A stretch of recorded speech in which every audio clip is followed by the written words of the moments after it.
Home Studio Tutor, the podcast. For independent home recording engineers, music producers, and entrepreneurs. Motivation, inspiration, and education. Home Studio Tutor, the podcast. Let your transformation begin.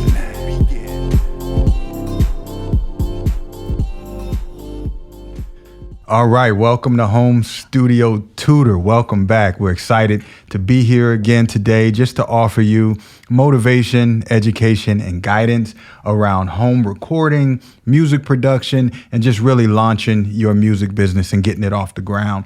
We want to thank our sponsor, Little Drummer Boy Recordings. It's always great to be right here in the heart of Philadelphia, Pennsylvania, bringing you this information.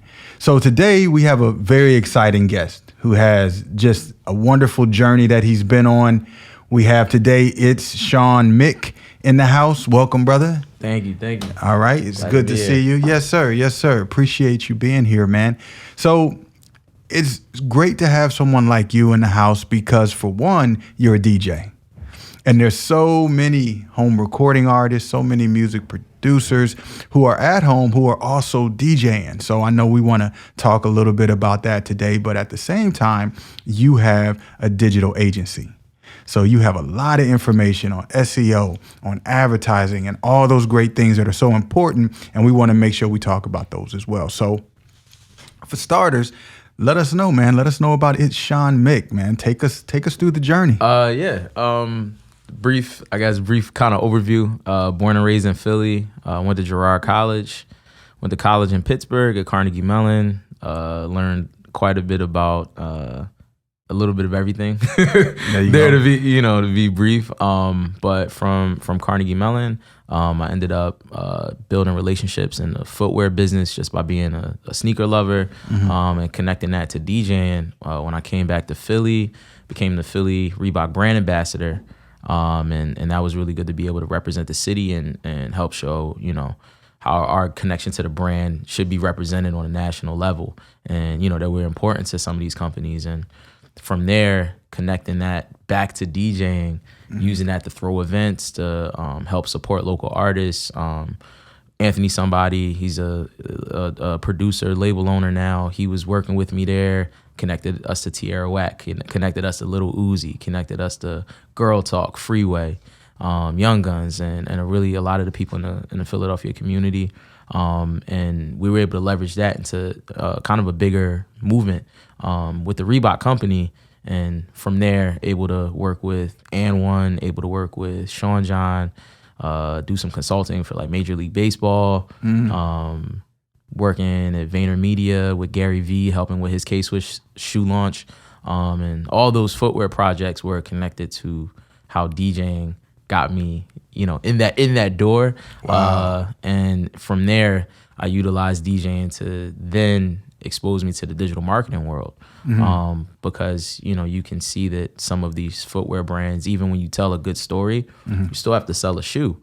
And so if you don't know how to run an e-commerce platform, if you don't know how to advertise for yourself, you're relying on other people to sell your product. And so that took me on another detour from DJing into the digital marketing and e-commerce space. And, I experimented on my own and partnered up with some small businesses to kind of learn the ropes and how to run that. And that, turned into freelancing, and the freelancing turned into a digital agency called Plaid Work, that I run with my brother. He kind of handles the tech side now, and I handle a bit more of the sales and the strategy. And yeah, just again, all connects back to DJing, because if you know how to create product and you know how to sell product, you know how to tell stories, that connects directly to the music, that connects directly to the people. And so now I'm getting back into the DJ space by throwing my own events, branding things, based on a vision that I have, and adding those skills that I picked up along the way, to support, my passion, which is DJing, but support it in telling a well-rounded story and presenting a product and an experience for people to, participate in and fall in love with. That's awesome, brother. That's awesome. That's a lot of great experience. I mean, you have a lot of big names in there that you've worked with, which is super exciting, man. So let's go back. So you went to Carnegie Mellon. Yep. In Pittsburgh. Yep. All right. Now, were you DJing in college? Yeah. So I took my DJ equipment up there. You know, when we went up for freshman year, and that went from literally just playing in the dorm to doing events and for some of the frats, and that turned into, I mean, every sort of big name in Pittsburgh. Like I did, shows with Wiz Khalifa, Mac Miller, the Steelers, a lot of the big corporate sponsors like PNC there, the Roberto Clemente Foundation. We were able to like really sort of build a name quickly because in Philly, you're just another Philly DJ, right? It's nothing but Philly DJs here, essentially. But it taught me pretty early that going to a different market, you were allowed to kind of position yourself a little bit differently. Just as a limited commodity, like I'm not from here. It's something a little bit different. And so for a lot of the people from Philly, from the East Coast that were going to school out in Pittsburgh, I could play a style that's familiar to them. I could bring a piece of home back to them. And so I was able to build a base and build some support out there pretty quickly, to the point where I can still play in Pittsburgh 10 years later after going without living there in a long time. But it really showed me that like you can build a base and make some noise in another market pretty quickly. Sure, man. So you said you took your gear down to Pittsburgh. So when did you start DJing? I started DJing. I learned, I was probably 9 years old when I learned. Is that right? And it was just at a family block party. My uncle was a DJ. I was already showing interest, and he offered to show me, and that was the one DJ lesson I got that day.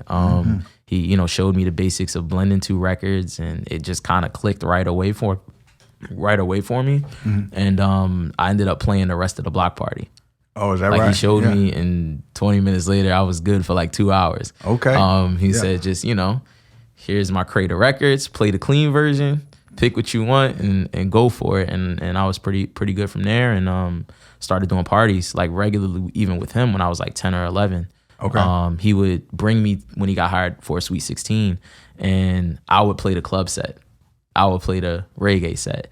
I might, know some records that are a little bit newer than he did, but it was pretty effective. And from there, I got my own equipment at 14, and they've been doing, private parties and 21 and up clubs and the whole deal from, like 14, 15 years old. Okay. And what kind of gear are you using for your DJ sets? So now I'm pretty much using a Serato-based system. So one of several Serato mixers. Like I have a Kai AMX, I have a Pioneer S9, and some clubs have Rain or a Pioneer setup already, and I pretty much use a Serato-based system, usually with turntables, whether that's a Tech 1200, Pioneer PLX, pretty much any top-of-the-line turntable I'm good with. But if I show up and there's no sort of turntables and there's CDJs, I'm fine. I can play off of that. I've done events where there's literally no equipment, and I've had to play off of internal mode in Serato with no controller. I really try to not let the equipment dictate my performance, and I take the time to learn the shortcuts. I take the time to learn the tools so that I can deliver a consistent performance no matter what equipment I'm on. Nice, man. Very nice. So for those folks out there listening or watching us, right, who do have home studios, or who maybe they're working a 9 to 5 and they want to get into DJing, man, what would you say in terms of how do you build up that repertoire? Like you said, you started at parties with frats, and the next thing you know, you're working with Wiz Khalifa, and you talked about a lot of the things you're doing in Philly. How did you build that? What type of advice would you give those who are trying to build that type of repertoire? Yeah, I would say if you're trying to build a name as a DJ, I feel like it sounds like old-fashioned advice in a sense, but if you start with solid fundamental skill, it's hard to shake you. Like you can go into clubs, and not just here in Philly, but literally New York, LA, Miami, some of the biggest markets you can think of, and you'll hear people that are, blending records that are out of key, or you'll hear people, where those beats aren't exactly synced up, and the mix is a little a little sloppy. And it's not to say that you have to be perfect to get on, because clearly, there's people that are lacking in some fundamental technical skills at pretty high platforms. And if you can partner fundamental skill with a story, with a brand, right, you can't lose. You said with a brand. With a brand in the sense of an identity of you as a DJ, right. Your specific style, your ear. If you brand that taste that you have, and combine that with really solid fundamental skill, you're going to win. You can't can necessarily control the narrative, the storytelling part of it from the beginning. You may not know what type of DJ you are. Do you play aggressively? Do you mix super, smooth? Like, what's your style? You may not know that, but the part that you can control is, can I mix cleanly? Can I mix where my levels are right? The technical side of it, not even necessarily scratching, because not everybody's a scratch DJ. I think it's skills that everyone should learn, right. But like any skill, you use it judiciously, I think it's important though to build a solid foundation of really competent like DJ skill, and then you can choose to apply those skills however you want to create a unique identity. Got it. So you mentioned, making sure song key is right, is on. You mentioned, blending those beats so that they're on. What other type of skill sets do you think a DJ should really be thinking about honing in on? Primarily, before any of those skills, it's understanding why you want to DJ. Do you want to DJ to develop skills and show them off? Do you want to DJ to entertain crowds? Because those are very different things. I can pull off tricks and routines to really flex my technical capability, but if I'm not understanding that that's what the crowd is here for, that cannot go over so well. Versus in a forum where it's a dance club versus a DJ battle. And there's nothing wrong with pursuing either of those options or both, but just understand why you're doing it in the room that you're in so that you can deliver the best performance for that space. The most important thing is to understand why you're doing it in the first place. It's a saying that like I kind of use and apply to life in general. When you play stupid games, you get stupid prizes. And it's like, so if you're trying to be something in a space that is actively resistant towards that, you're making the road much harder than it has to be for yourself. So just a matter of, understanding what you want to do, why you want to do it, and where it makes sense to do that. Sure. I mean, it sounds like great advice, bro. So you started out, you were playing for the Frats, like we say. You started to kind of move and shake and do some really amazing things. Now, did those things happen organically for you, right? Now, this is before, Reebok, but just getting those different types of gigs. How did those come about?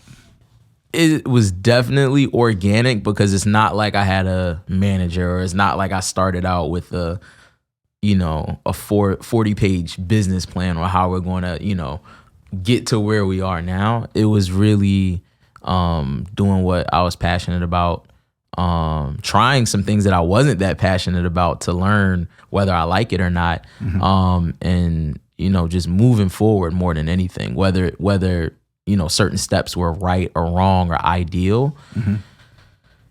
Failing forward quickly helped move my experiences along enough to where I could get into some of these different spaces. Right. Okay.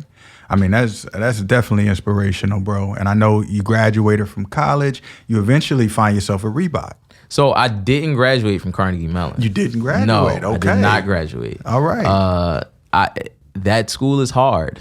Got it. And like, being smart is not just enough. And that's like, I think that's a good life lesson I took away from that. Right. But like, I really struggled like academically, and not due to like lack of ability per se, but it shows like how to be prepared for certain opportunities, how you have to focus on certain things at certain times. And it just wasn't, I learned pretty quickly that wasn't where I wanted to be.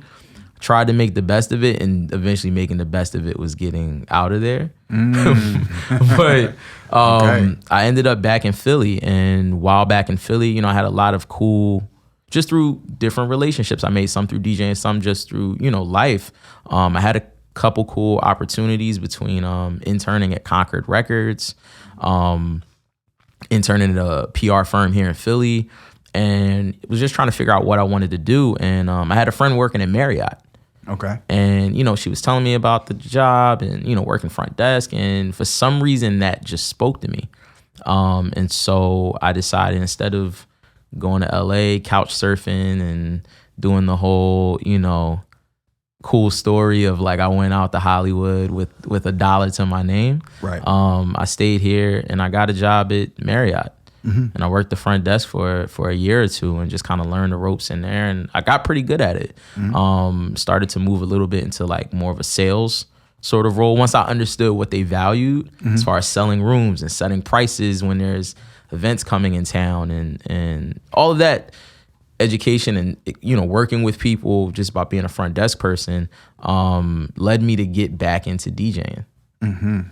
Just because I realized like I do like working with people. I like, you know, that sort of role. And while I was at another hotel while DJing is when the Reebok opportunity came together.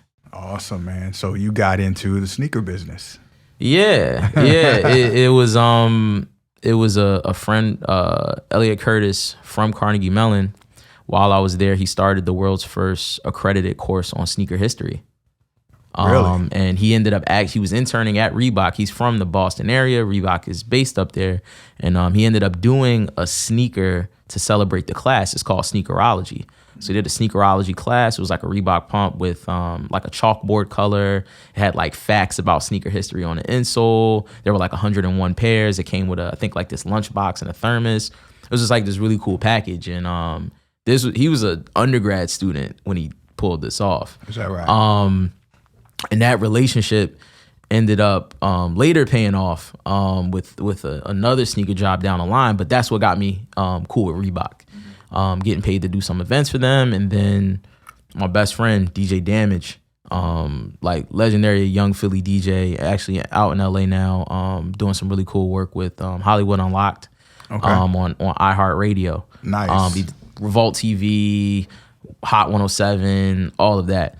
And Damage was actually the brand ambassador, and he had a candid talk with me one day. He said, bro, I'm these reports, and, you know, I like, you know, part of this job, but part of it on like the grind work of the marketing side, I'm not really into it. Like, you think you can handle this? And right away I said, yeah. Okay. I didn't know, but right. I said yeah, and I took it on, and you know, it was on from there. Okay, on from there. That's what I'm talking about, man. So today you are a part of a digital marketing agency. Yeah. All right. Which is a fantastic journey, man. And what a lot of people, I think, don't understand is success doesn't happen overnight, right? And everyone has a story. And it goes down a lot of different curves. And eventually, though, you will land where you're meant to land. But a lot of times it does take intention, man. And it sounds like you started out as a DJ. Had a lot of fantastic things going on as a DJ, came to Philly, obviously did your thing, and just through relationships and just through being in the right place at the right time. Absolutely. You've landed definitely very well on your feet. So tell us about this digital marketing agency, and even more, right, as it relates to digital marketing, why marketing as a whole, especially the digital side, is so important for home-based engineers, producers, entrepreneurs. Right. So long story short, kind of short, I was at And1, a classic basketball brand, you know, it's not at its glory of what it once was in the late 90s, but doing some interesting things on trying to bring the brand back. And after leaving Reebok, I actually, out of the blue, got the offer to be the global product line manager for them. Wow. And so that happened. So I just took it, left Philly, moved to New York. That friend from Carnegie Mellon, I stayed on his couch. Okay. Yeah. Right. And the lead designer was actually from Pittsburgh, sat in on the sneakerology class, and Elliot had recommended me. So it was just, things just kind of worked out. And my mentor, Set Free, was actually the director of marketing for And1 back in the day, the creator of the And1 mixtapes. And so things just kind of, came full circle like that. So I'm at And1, and challenges of being, going from a independent DJ working essentially on my own schedule to being a 9-to-5 employee, but not just an employee, a manager, right? Managing the design team. I'm managing the global product line for this like 7-figure, 8-figure brand. Wow. Big change, lots of travel, having some challenges, but I'm learning a lot. But as I'm learning a lot, I'm getting a little frustrated because, as a product line manager, I'm working with designers, and there might be a shoe that's designed and it doesn't get picked up. I help make some changes. That shoe gets picked up in stores, and that shoe might sell 30, 40,000 pairs in a year. But that's work for hire. I am an employee of the brand. The brand sells the shoes, and whether I leave today or 10 years from now, if they keep selling those shoes, they will keep making money, and I won't. Right? It's not like I get royalties. It's not like I own any of this intellectual property. And usually in jobs where I start to kind of understand where some of the shortcomings are as far as like your upside and, kind of what skin you have in the game, it gets a little frustrating. But instead of getting mad, I look to find solutions. And so I was working to get commission on sales if I open up a new boutique, or if I, come up with a new product and I want to get royalties. And we were able to make some progress, but ultimately some of the issues holding it back were actually selling shoes. Right. I can design something cool, but if Foot Locker says we like it, but we don't want to take a risk on it because we have to take a Nike shoe off the shelf to put this And1 shoe on the shelf. Right. It gets a little frustrating. And so I turned to e-commerce. I said, okay, well, let's build our own e-commerce platform. But the bureaucracy of any, sort of large organization, you're going to run into some red tape, and months and months and months are going ahead, and we still can't sell the shoes. And I'm making cool shoes, but we can't get them in the stores, and I'm getting pretty frustrated, right? And so the solution to this frustration was to figure out something else. So while I'm there, while I'm, stashing checks, I'm searching for something, and stumbled upon a friend of mine that posted something about essentially they were getting Google My Business platforms set up for local businesses. So, you're essentially fixing your Google page, right? And that made sense to me, and I started doing some more homework, and I realized that, okay, well, if I can build some products in this sort of space in my spare time, I can find a way to get paid multiple times over work I did in the past. Which is, if you want to actually accumulate wealth, is kind of key. You can't continuously just trade time for money. Unless you're, if you're making Drake level money for a performance, getting, $2 million for a 1.5 hour show. Absolutely. But you got to make money while you sleep. But even Drake is getting royalties on records and on songwriting and all of that. So that was my way of getting royalties. Figuring out how to get paid from generating traffic for businesses. And so I worked through that, and some trial and error, a lot of trial and error. And every time I realized I kind of ran into a roadblock, I went somewhere for help. So as I started doing just small websites for local businesses in New York, I'm literally going door to door to retail stores and restaurants and doing websites for them. It might cost me $40 for the year to run a website between domain name and hosting. I charge them $40 a month. So I use the $40 to pay for it up front. Every month after that, it's free money. And so I get 5, I get 10, I got a 15 or so, of these sites. So I'm making a few $100 extra every month over work I did once. And it's all residual income. And so it showed me that it worked, but it also showed me that I was missing parts of the game. So I ended up leaving And1. So I offered to take on more responsibility, and I just kind of realized I was kind of pigeonholing myself in the sense that I'm a middle manager, right? And so I felt like I could have squeezed out a couple years and a couple checks, but I figured long term it was better to get out and learn whatever I need to learn. Sure. And in that, I'm now I don't have the 9-to-5 job and I got, time. So I'm digging into the SEO side and I'm learning that. I still don't know how to sell products online really. Okay. And things just kind of align where Gary Vaynerchuk, a lot of people might know him as a motivational speaker, but he's really like he's a businessman. Right. Runs an a really, investor.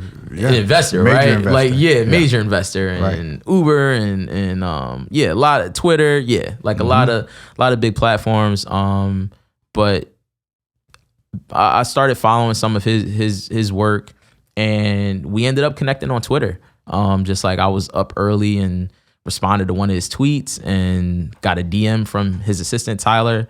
And I came into the office for a meeting, literally just to meet the team and kind of see how the sausage was made. And I was offered an internship. Awesome. And, yeah, that's fantastic, bro. Well, so yes. And it was a little bit weird just because I'm coming off of making like 6 figures to like taking an internship, right? But to me, it was, I need to learn some stuff and I need to like just get a feel for like how things are done on a different level. Right. So this is cheaper than going back to school. Because again, I didn't finish college, right? Right. Going to Vayner and making $100 a day as a resident is still cheaper than going back to Carnegie Mellon for $60,000 a year. 100%. Yes. So I figured, let me take this residency, learn how they sell things online. He runs Facebook ads successfully, Instagram ads for the agency, but also for himself, promoting his content, selling his merch. And through coming in, and I didn't even essentially tell Gary about any of my experience, any of my background. Just coming in, blank slate, getting coffee, being his assistant's assistant, helping with emails. Right. Just filtering through, 500-600 emails a day and flagging what's important, doing mailroom stuff. I was able to just kind of learn the ropes and learn how certain things worked. And from there, I was able to kind of build a relationship with a lot of people on his team and him, Gary himself. And I was able to learn more about social media, creating content for social media marketing, running ads, content writing, building out a merch business, how speaking engagement sort of work, the business behind that. And I was able to learn a lot of those things and take them with me. And the value I was able to provide is Gary was offered an endorsement deal through K-Swiss. And once I caught wind of that, I was able to talk to him about it. He was a bit on the fence. Right. But I was able to kind of make a case for him to take it. And he took it, ran with it, and I helped design the first 2 releases.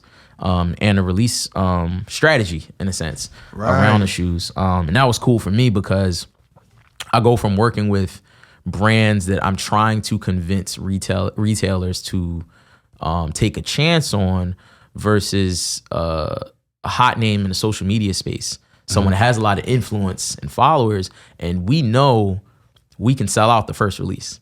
Right. We know we can sell. Like, it's just a matter of, are we selling out in minutes or hours? And being able to really do some storytelling without really worrying about the economics of the business. We know it's going to be profitable, and it'll be a good moment for the brand and the endorser. So being able to work on something like that's not a licensed brand that I'm trying to push. It's creating an experience for the people who are already there, right? For the tribe that's already existing. So I took all of those things. Ended up doing some more footwear stuff while I'm still doing the digital marketing on the side, and then decided to go full time with it fall of 2017. Okay. Yeah. So long story long, but it's a great story. I mean, it's a fantastic story, man. And a lot of folks who want to get into working for themselves, they want to be independent, and they try to figure out, how am I going to do it, right? A lot of times, man, first off, you got to understand that your network is your net worth. And just through your story, I hear that the relationships that you've made have really been clutch for you. Absolutely. Have been key for you. I mean, I think the DJing was an excellent segue into a lot of the things that you have done. And again, there's many folks listening and watching right now who want to be DJs or might already be DJs. But what I hear from you is you didn't really limit yourself into saying, look, I'm in a little box and I'm just DJing parties and that's the only thing I see for my life. You were really open to a lot of the opportunities and the potential that came your way, man. And I think that's fantastic. Well, it's because like DJing is cool in the sense that like you can be a great DJ without that being your life. Like you I think at times a lot of people identify with one of their talents, but creative people are creative, smart people are smart. And there's other ways to utilize, like I have, DJs that I have really good relationships with. And I was telling one of my friends who was, she's trying to figure out how to leverage her DJing and really her event. She's young and killing it, throwing events and trying to figure out how to translate that into some other business opportunities. And I said, if you were some woman who wasn't a DJ, but still had this event experience, you would be treated as this, young, experienced curator with, like there would be a lot of flowery words. And if you had this on a resume, this would be what would get you in the door at a lot of corporations. Sure. But it's about, because it's packaged as a DJ throwing parties, it's not respected as much, or it's not looked at in the same light. Right. No, you're right. And one of the things you've said consistently through this interview is you talk about the story. And it's just like how you just mentioned your friend, the way she's packaging it. It's like, what story are you telling? Is one of the things, like Kanye's nuts, right? Okay. But one of the things he's right about is how important storytelling is. Yes. His obsession with Walt Disney is the intersection of storytelling and technology, right? Like even from a footwear perspective, the story that he's telling with the Air Yeezys versus the Adidas Yeezy line are very different stories aesthetically. Okay. From a technology standpoint, you're talking about the Air Yeezy was what we call a Frankenstein shoe. It was literally parts and bits off the shelf. It was the strap from this. It was the outsole of the Air Trainer 2. No new technology is in the Air Yeezy, but it was put together in a cool way, packaging, aesthetics, everything was right. The Yeezy Adidas product is much more aesthetically focused, utilitarian, earth tones, right? The form language is completely different. Using a newer technology in PrimeKnit, a newer technology in Boost. And it's taking these elements and using them to tell a story. And ultimately, it's just a shoe, right? But it's a shoe that becomes a status symbol. It's a shoe that represents a lot more things, even though they make millions more of Yeezys than they made of the Nike stuff. Sure. Right? Right. The storytelling that goes into successful product is something that people really miss. And I think it's something that people miss when also writing their own career narratives. That's right. I mean, there's a couple of things. The storytelling, 100%. And also recognizing that you are a business. That you are a business, you are a brand. And then when you pair that with, and you have a story to tell, what type of story are you going to tell? And understand that because you are a brand and you have a story to tell, that story can take shape in many different forms. So you're not limited to whatever you came in as. That was just a vehicle for you telling your story. Great point. Like my style of DJing is like, I'm the B-side killer. Like I play hit records enough to satisfy most audiences, but that's not what I identify as like my superpower. My superpower is taking a party from 10 to 10 to 12 to 10 with a record that's not an obvious hit record. A couple weeks ago, I was playing at St. Lazarus. I was filling in on a Saturday night for Brendan Brigham. And I got the crowd going a little bit, we're kind of at an up-tempo vibe and it's going well. And I was playing something pretty current. And then I switched to Fabulous Youngin'. Holla Back, Youngin'. Woo, woo. Right. The old like 2001 song, right? Yeah. But because of just where the vibe was of the song I was in and where we went with that, the party went crazy. And the party went crazy for a record that was a B-side 20 years ago. Right. You know what I mean? So I like those sorts of experiences. And it's the same thing I was doing with And One. And One is a B-side. It's not a primary basketball brand now. in a lot of people's eyes. People look at, Nike, Jordan. Nike and Jordan Nike is about 45% of all basketball shoe sales in America. Jordan brand on its own is about 50%. Wow. Yeah. Jordan brand sells more basketball shoes than Nike. And the two of them together are about 95% of the premium basketball market outside of your Walmarts and Targets and all of that. So your Under Armour, your Adidas, they're fighting for crumbs, 5% of the market. And so in that 5%, you have Puma, Adidas, Under Armour, And1, Peak, Anta, Li Ning, and everyone else. Everybody fighting for that 5%. 5%, right? But if I can do something dope at And1, it's like, yo, that's hard. That's not, some things at Nike are a layup. Right. You know what I mean? And doing anything dope at And1 is not a layup. But I appreciate that challenge, and it was room to like tell some interesting stories and do some cool retros and do some cool new product. But it's all actually the consistent brand, and it took time and experience for me to be able to like step back and kind of put that story together and say, oh, this is what I do.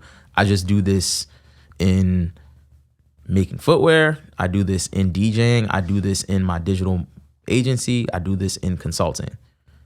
Perfect. But you have to understand that you own your story. Yes. Now, speaking of story and wrapping up, if you had a minute to talk to your DIY home recording engineer, your music producer, your entrepreneur who's sitting at home, they might even work a 9 to 5. They might even be in college, and they're like, no, I have a brand. I have something that I really want to do, that I want to launch. Excuse me, we're in Philadelphia, so we got to make sure we're paying this parking meter on time. Absolutely. But you know how that goes. And you had to tell them, listen, man, I have a few pieces of advice for you around story, around advertising, right? Around marketing. What would those pieces of advice be? The advice I would give is take the time to understand who you are. Whether it's meditation, whether it's talking to family and friends, self-reflection, therapy, journaling, whatever you have to do to get a more firm grasp on what your story is, do that, because when you understand that, it makes everything easier. Right. Absolutely everything, from a sales standpoint, from a creative standpoint.